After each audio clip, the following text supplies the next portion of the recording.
அனைவருக்கும் வணக்கம். Golden medallist Hindi கைஷ் வழங்கும் கற்க கசடர நிகழ்ச்சிக்கு தங்களை வரவேற்பதில் பெருமகிழ்ச்சி அடைகின்றேன். सबको सादर प्रणाम. गोल्डन मेडलिस्ट हिंदी गाइड प्रस्तुति कर्क कसदार कार्यक्रम पर आप सबका स्वागत है.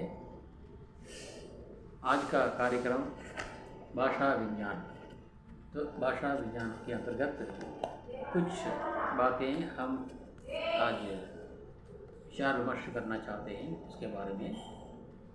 और இன்றைய தலைப்பில் பாஷா விஞ்ஞான் அது சில பகுதிகளை நாம் இன்றைக்கு பார்த்துக்கிறோம். முதலாவது பகுதி हिंदी के शब्द भंडार. हिंदी के शब्द भंडार இதனுடைய சொல் களஞ்சியம் என்ற தலைப்பிலே சில விஷயங்கள் நாம் இன்றைக்கு பார்த்திருக்கிறோம். இந்த கேள்வி என்னவென்றால் हिंदी शब्द भंडार में संस्कृत के अतिरिक्त हिंदी சொல் களஞ்சியத்திலே संस्कृत மட்டுமல்லாமல் अन्य देशी और विदेशी भाषाओं का समागम हुआ है. மற்ற உள்நாட்டு மற்றும் வெளிநாட்டு மொழிகள் கலந்திருக்கிறது, சேர்ந்திருக்கிறது. இது இருக்கிறதா இல்லையா? இதை தெளிவுபடுத்துக, ஸ்பஷ்ட் कीजिए, தெளிவுபடுத்துங்கள்.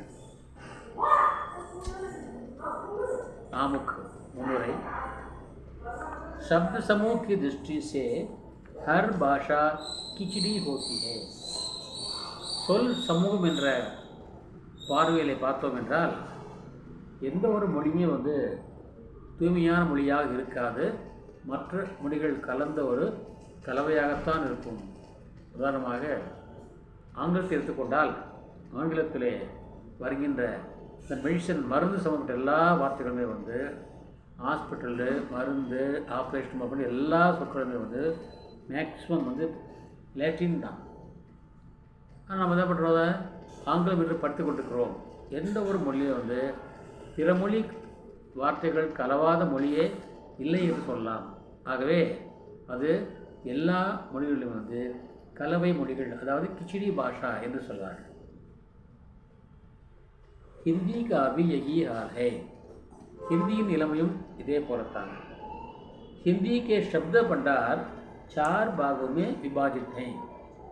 இதனுடைய சொற்களஞ்சியம் 4 பிரிவுகளாக பிரிக்கப்பட்டுள்ளது. ஒன்று தத்சம. தத்சம என்றால் சான்ஸ்கிரிட்டுடைய சொற்களை அப்படியே இந்தியிலே பயன்படுத்துவது தத்சம என்பார்கள். தத்சம என்பது சான்ஸ்கிரிட் வார்த்தைகளை அப்படியே தமிழில் இந்தியிலே பயன்படுத்துவது. அடுத்தது தத் பவ. சான்ஸ்கிரிட் வார்த்தைகளை, சமஸ்கிருத மொழியினுடைய வார்த்தைகளை சற்று நமக்கு சௌரியமாக சில மாற்றங்கள் செய்து கொண்டு அதை இந்தியாக பயன்படுத்துவதுதான் தத் பவ என்பது. அதே போல் தேசஜி என்றால் லோக்கல் லாங்குவேஜஸ், அதாவது உள்நாட்டு மொழிகள். உள்நாட்டு என்றால் இப்போ இந்தியா என்றால் இந்தியாவினுடைய பிற மாநிலங்களிலே பேசப்படுகின்ற மொழி, அதனுடைய சொற்கள் இந்தியிலே கலந்து வருவது. இது தேசஜி சொன்னால். அடுத்தது விதேஷி, அயல்நாட்டு மொழிகள். வெளிநாட்டு மொழிகளுடைய வார்த்தைகளை அப்படியே நம்ம இந்தியில் பயன்படுத்துகிறோம். டாக்டர், இன்ஜின் மாதிரி அவை விதேஷி என்று அழைக்கப்படும். அப்புறம் 4 பிறகு தத்சம, தத்பவ, தேசஜ். தத்சம என்றால் சமஸ்கிருத மொழியை வார்த்தைகளை அப்படியே பயன்படுத்துவது. தத்பவ என்றால் சமஸ்கிருத வார்த்தைகளை நம் சௌரியத்துக்கு கொஞ்சம் மாற்றிக்கொண்டு பயன்படுத்துவது. தேசஜ் என்றால் நம்முடைய நாட்டினுடைய பிற மாநில மொழி வார்த்தைகளை அப்படியே நம்ம மொழியை பயன்படுத்துவது. விதேஷி என்றால் வெளிநாட்டு மொழிகளுடைய வார்த்தைகளை அப்படியே இந்தியிலே பயன்படுத்துவது. சரி, அதற்கான சில உதாரணங்களை பார்க்கலாம். तत्सम. நான் முதல்ல சொன்னேன், संस्कृत के जो शब्द बिना किसी परिवर्तन के वैसे உள்ளது உள்ளபடியே हिंदी में आते हैं. சமஸ்கிருத மொழிகள் எந்தவித மாற்றமும் செய்யாமல் உள்ளது உள்ளபடியே அப்படியே இந்தியில் வந்தால் அது தத் சம सम इधर उड़न तत्सम उसे तत्सम कहते हैं, मानते हैं। जैसे माता, पिता, वायु, ऋण, कड़न, अग्नि, वृक्ष, मरम, परीक्षा, आत्मा, तद्भव। संस्कृत के शब्द इसी परिवर्तन के साथ हिंदी में आए हैं। सिला मात्र जैसे उन्हें तद्भव मानते हैं। जैसे हाथ, हस्त, हस्त संस्कृत आग, अग्नि, अग्नि வந்து ஆக ஆட்சி, ஹஸ்த வந்து ஹாத் ஆட்சி, துக்த दूध ஆட்சி। அதே போல आम வந்து आम्र। देशज भारत के अनार्य भाषाओं से ना, अनार्य भाषा राट के सुनना आर्य भाषा, अनार्य भाषा, नॉर्थ इंडियन लैंग्वेजेस। अनार्य भाषाओं से हिंदी में आए हुए शब्दों को देशज मानते हैं। जैसे हड़ताल, அது வந்து from गुजराती। அதே போல वाङ्मय साहित्य, அது வந்து मराठी से, अनल तमिल से आदि, नीर तमिल से। कभी सुलवार वृक्ष कबो नहीं पल बखे, नदी न संचय नीर पर, परमारथ के कारण साधुन धरा शरीर पर। अब अनल नीर। विदेशी, जो शब्द विदेशी भाषाओं से हिंदी में आए हैं उसे विदेशी मानते हैं। जैसे अखबार, न्यूज़पेपर, जो अरबिक, अरबी से। बाजार, फारसी से। स्कूल, अंग्रेजी से। चिट्ठी, डच से, डच मोड़ी। कमीज़, पुर्तगीज से, पोर्तुगीज़ी मोड़ी। और इस प्रकार शब्द भंडार हिंदी में आए हुए हैं। इसका हमें अच्छी तरह मान कर लेना चाहिए। अगर आपको वैवा में अगर पूछा जाए तो आप बता दीजिए तत्सम, तद्भव, देशज, विदेशी, बस काफ़ी है, वो खुश हो जाएंगे। और अगला शीर्षक है देवनागरी लिपि के उद्भव और विकास का विवेचन कीजिए। हिंदी भाषा जो है उसे हम पढ़ते हैं, उस लिपि, स्क्रिप्ट वारी बड़ो में तबले सवाल, उसका नाम है लिपि। उसमें जो हम लिखते हैं ना, उस लिपि का नाम क्या है? देवनागरी लिपि। मराठी, संस्कृत और हिंदी तीनों भाषाओं की लिपि देवनागरी है। देवनागरी लिपि எப்படி உற்பத்தியாச்சு, அது எப்படி வளர்ந்தது, அதை பற்றி நான் இப்போ ஆராய போகின்றோம்।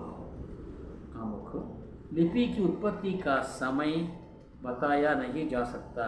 ஒரு ஸ்கிரிப்ட், ஒரு வரி வடிவம் அது எப்படி உருவாயிற்று என்று அதற்கான காலத்தை யாராலுமே சொல்லிவிட முடியாது। फिर भी இருந்தாலும் इतना तो निश्चित है कि भाषा की उत्पत्ति के बाद ही लिपि का जन्म हुआ। ஒன்று மட்டும் உறுதி, மொழிக்கு பிறகுதான் ஸ்கிரிப்ட் உருவாச்சு। மொழி முதல்ல வந்தது, அதன் பிறகுதான் लिपि வந்தது என்பதும் உறுதி। हमारी लिपि परंपरा अति प्राचीन है। நம் நாட்டினுடைய, வடநாட்டினுடைய இந்த லிப்பி பரம்பரை, ஸ்கிரிப்ட் பற்றிய அந்த பரம்பரையானது மிக மிக பழமையானது।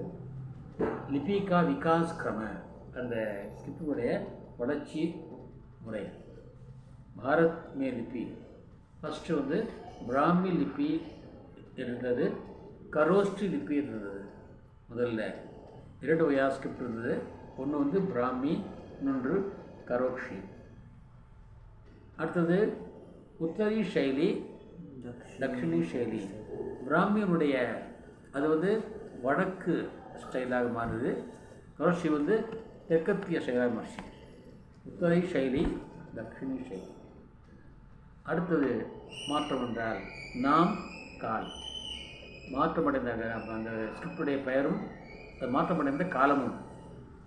நான் ஆரம்பம் சொல்ல சொன்னேன், மாற்றமடைந்த காலம் சொல்லலாம்। गुप्त लिपि 14 चौथी सदी से 5वीं सदी तक இது குப்த லிபி. 5ஆம் நூற்றாண்டிலிருந்து 4ஆம் நூற்றாண்டிலிருந்து 5ஆம் நூற்றாண்டு வரைக்கும் இருக்கிற காலத்தில் வந்து குப்த லிபி வழக்கில் இருந்தது. அதன் பிறகு குட்டில் லிபி, இது சட்டீன் சதி சே 8वीं सदी तक 6ஆம் நூற்றாண்டிலிருந்து 8ஆம் நூற்றாண்டு வரைக்கும் வழக்கத்தில் இருக்கிறது. அதன் பிறகு பிராச்சீன் நாகரி, பழங்கால நாகரி, அது 9वीं सदी से 15वीं सदी तक 9ஆம் நூற்றாண்டு இருந்து 15ஆம் நூற்றாண்டு மொத்தம் 600 வருஷம் வச்சாங்க. அது பிறகு ஆதுனிக் நாகரி, தற்போதைய மாடர்ன் நாகரி, அது 15वीं सदी से अब तक இப்பொழுது வரைக்கும். சரி, பிராமி, அதுதான் அடிப்படை. பிராமி தான் முதல்ல வந்தது. ये सभी लिपियों की जननी है, இது அனைத்து ஸ்கிரிப்டுக்கும் தாய் என்று அழைக்கப்படுகிறது. ये प्राचीन काल की प्रधान लिपि है, இது பழங்காலத்தில் இருந்து வருகின்ற முக்கியமான மெயின் स्क्रिप्ट ஆகும். इस लिपि के संबंध में अनुमान के आधार पर कुछ बातें बताई गई हैं. இந்த ஸ்கிரிப்டை பற்றி எப்படி வளர்ந்தது என்பதை பற்றியும் சில உறுதியான ஆதாரம் சொல்லவில்லை, கணிப்பு தான், கெஸ்ஸிங் தான். ஒரு கெஸ்ஸிங் அடிப்படையில் வந்து சில விஷயங்கள் சொல்லப்பட்டிருக்கின்றன. जो इस प्रकार है, அவை பின்வருமாறு. 1. ब्रह्मा ने इसको बनाया है इसलिए ये ब्राह्मी लिपि है. ஒரு கருத்து இருக்கிறது, இதை வந்து உருவாக்கியவர் பிரம்மா, ஸோ அவருடைய பிறருக்கு பிராமி லிபி என்று பெயர் இருந்தது. இது ஒரு கருத்து. இன்னொரு கருத்து, प्राचीन काल में ब्राह्मण समाज में इसका प्रचार था. பழங்காலத்திலே பிராமண சமுதாயத்திலே இது வந்து புழக்கத்தில் இருந்தது. इसलिए इसका नाम ब्राह्मी पड़ा, ஆகவே பிராமின் வந்து என்று ஒரு கணிப்பு இருக்கிறது. पर इतना तो निश्चित है कि ये भारत की लिपि है. ஒன்று மட்டும் உறுதி, இது இந்தியாவில் தோன்றிய ஒரு ஸ்கிரிப்ட் தான். பூ பிஃபோர் கிறிஸ்ட், அதாவது கிறிஸ்து பிறப்பதற்கு முன்பு என்பார்களே, கிமு என்பார்களே, கிமு 500 से 350 तक भारत में इसका प्रचार रहा. கிமு 500 இருந்து 350 வரைக்கும் இந்தியாவிலே இது வந்து பிரச்சாரம் செய்யப்பட்டு வந்தது. बाद में इसके 2 रूप हो गए. அதன் பிறகு இதற்கு 2 வடிவங்கள் உருவாகின. ஒன்று தக்ஷிணி பிராமி, இன்னொன்று உத்தரி பிராமி. வடக்கத்திய பிராமி, தெற்கத்திய பிராமி. சரி, दक्षिणी ब्राह्मी, इसका प्रचार दक्षिण भारत में हुआ. ஸோ दक्षिण भारत, தென்னிந்தியாவிலே இது பிரபலமாயிற்று. தமிழ், தெலுங்கு, कन्नड़, मलयालम, तुलु आदि लिपियाँ इसी से विकसित हुई हैं. தமிழ், தெலுங்கு, கன்னடம், மலையாளம், துளு ஆகிய ஸ்கிரிப்ட்ஸ் ஆகிய வரிவடிவங்கள் இதிலிருந்து தான் வளர்ந்திருக்கின்றன. அடுத்ததாக உத்தரி பிராமி, வட பகுதியான பிராமி. इसका प्रचार उत्तर भारत में हुआ. வட இந்தியாவிலே இது பிரபலமானது. कुछ गुप्त वंशीय राजाओं के अभिलेख इसी में मिले. गुप्त காலத்து மன்னர்களை பற்றிய கல்வெட்டு குறிப்புகள் இதில்தான் இடம்பெறுகின்றன. அபிலேக்கினால் கல்வெட்டு குறிப்புகள். इसलिए इसका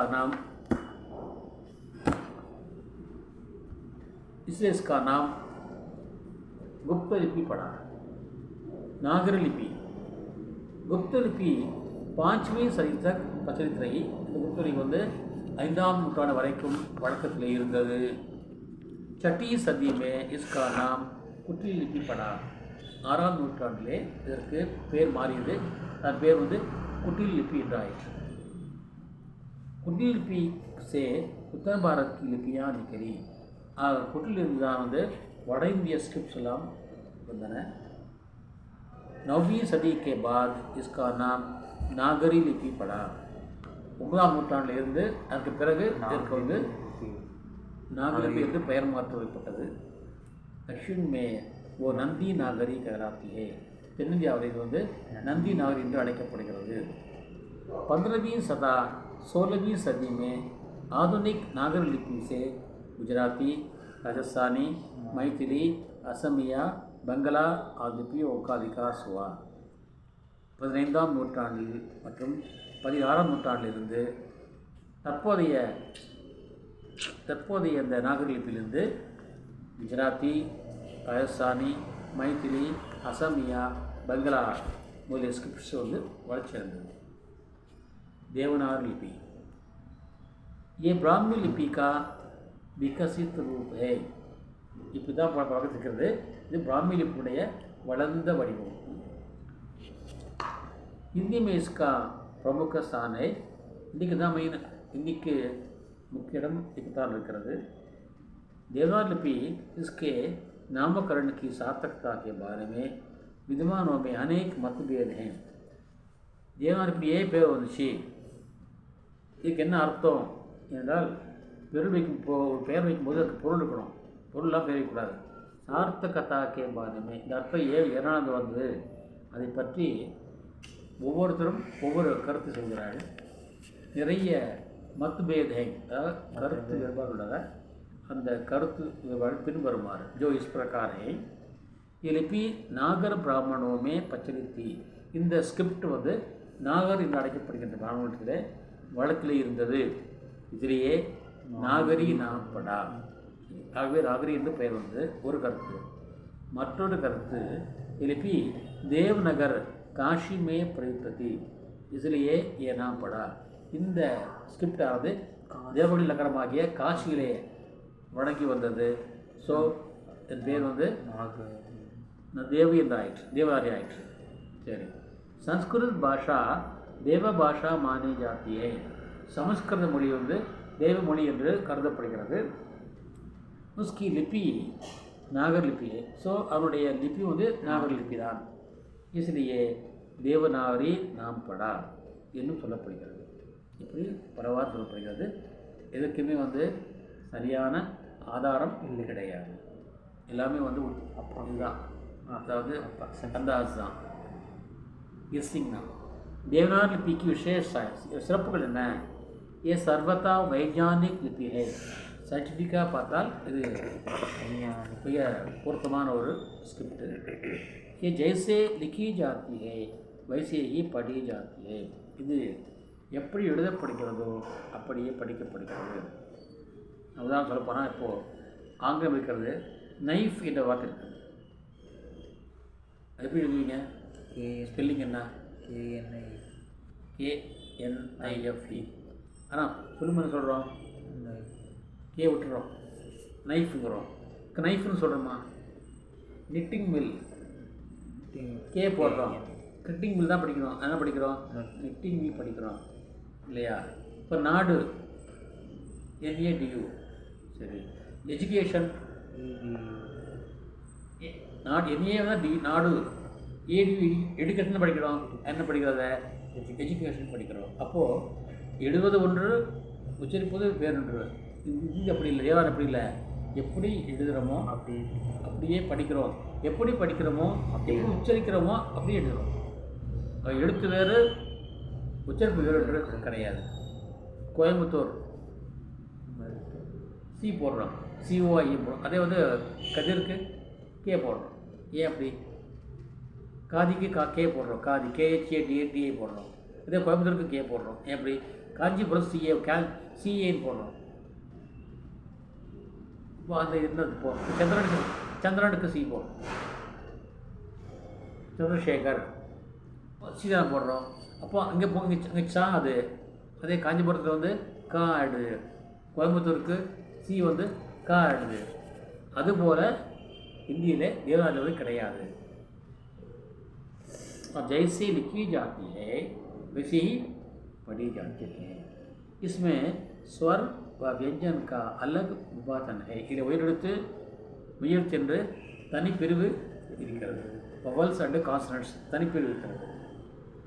அடுத்தது इसमें क च ट त प आदि वर्ग हैं. க வர்க்க, ச வர்க்க, ட வர்க்க, த வர்க்க, ப வர்க்க என்று தனி பிரிவுகள் உள்ளன. ஒன்றுக்கும் 5 எழுத்துக்கள் இல்லையா? सही, इसमें हर भाषा की ध्वनि का शुद्ध रूप में प्रकट करने की क्षमता है. எந்த மொழியாக இருந்தாலும் அந்த மொழியினுடைய அந்த உச்சரிப்பை, துவனி என்றால் அந்த உச்சரிப்பு வந்து சவுண்டை வந்து தூய்மையாக அதாவது இது பிழைவு இல்லாமல் வெளிப்படுத்தக்கூடிய திறமை, கெப்பாசிட்டி, एबिलिटी இருக்கிறது. इसमें टंकन करने की सुविधा भी है. டைப் பண்ண அவசியம் இருக்கிறது, ஈஸியாக டைப் பண்ணலாம். ஆக कोई अड़चन नहीं है, எந்த ஒரு ப்ராப்ளமும் இல்லை, எந்த ஒரு சிக்கலும் கிடையாது. அர்ச்சன் தான் சிக்கல், ப்ராப்ளம். சரி, अन्य लिपियों का प्रभाव. சரி, இதில் வந்து மற்ற ஸ்கிரிப்டை தாக்கம் இருக்கிறதா என்றால் இருக்கிறது, அது இல்லாமல் இருக்காது, கண்டிப்பாக இருக்கும். इसमें फारसी लिपि का प्रभाव है. फारसी स्क्रिप्ट उடைய தாக்கம் இதிலே இருக்கிறது. जैसे क ख इस इव मराठी लिपि का प्रभाव भी पड़ा. जैसे अ आ इ ई ஒரு காலத்து அப்படியே ஆரம்பிச்சதுனாமா அப்படியே எல்லாமே ஆ ஆ அது ஆரே ஈக்கு மேலே போடுறது, ஈக்கு மேலே போடுறது அவரே எல்லாமே அது ஒரு வகையில் கொண்டு வந்தார்கள். ஆனால் அது வந்து ஏன்னா வளர்கின்ற ஒரு ஸ்கிரிப்டுக்கு, ஒரு மொழிக்கு வந்து அது தகுதியாக அது அழகல்ல, ஆகவே அது விடுபடவில்லை. குஜராத்தி லிபி கா பிரபாவ் பினா சுருடு காக்கிய குஜராத்தி மொழியினுடைய தாக்கம்னா மேலே கூறப்படாமல் இருக்குது. அவன் எழுதுகிறோம், ஆனால் குஜராத்தி மொழி மேலே போட மாட்டாங்க. அது கூறப்பட்ட தேவநாய மாதிரி இருக்கும். ஆகவே அந்த மேற்கோடு போடாமல் எழுதப்படுகிறது, அதனுடைய தாக்கம் இருக்கிறது. சரி, अंग्रेजी का प्रभाव भी है. जैसे ऑफिस, स्टेशन, कॉलेज, डॉक्टर. அதே நீங்கள் மலையாளத்தில் பேசுவாங்க பாருங்கள், டாக்டர்னு சொல்லுவாங்க, ऑफिस சொல்லுவாங்க, ஆஃபீஸ் சொல்ல माटांगे, அப்படி உண்டு. சரி, निष्कर्ष है इस प्रकार आपकी देवनागरी लिपि का विकास हुआ और वो पूर्णतः है वैज्ञानिक लिपि मानी जाती है. तो अगला टॉपिक, अगला शीर्षक है अर्थ தலைப்பு. நமக்கு अर्थ परिवर्तन किन कारणों से हो